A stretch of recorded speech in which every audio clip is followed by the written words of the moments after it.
நேயர்கள் அனைவருக்கும் வணக்கம். எதிர்பார்த்தபடி இலங்கை அருகே உருவான தாழ்வு பகுதி தற்பொழுது இலங்கைக்கு தெற்கே தாழ்வு மண்டலமாக வலுப்பெற்றுள்ளது.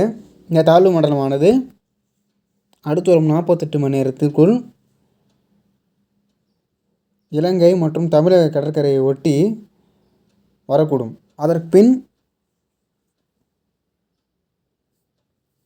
ஆழ்ந்த காற்றழுத்த மண்டலமாக அல்லது புயல் சின்னமாக மேற்கு வடமேற்கு அல்லது வடக்கு வடமேற்கு திசையில் நகர்ந்து வட தமிழகம் நோக்கி வருவதற்கு வாய்ப்பு அதிகமாக உள்ளது. இதன் காரணமாக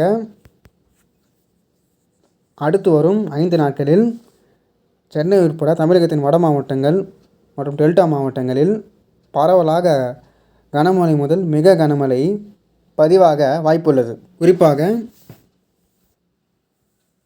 புதுச்சேரி, கடலூர், காரைக்கால், மயிலாடுதுறை, தஞ்சாவூர், திருவாரூர் மற்றும் நாகப்பட்டினம் ஆகிய மாவட்டங்களில் கனமழை முதல் அதி கனமழைக்கு வாய்ப்புள்ளது. குறிப்பாக காரைக்கால் மற்றும் தமிழகத்தின் டெல்டா மாவட்டங்களான மயிலாடுதுறை, நாகப்பட்டினம், தஞ்சாவூர், திருவாரூர் ஆகிய மாவட்டங்களில் ஓரிரு இடங்கள் அல்லது ஒரு சில இடங்களில் அதீத கனமழைக்கு வாய்ப்புள்ளது.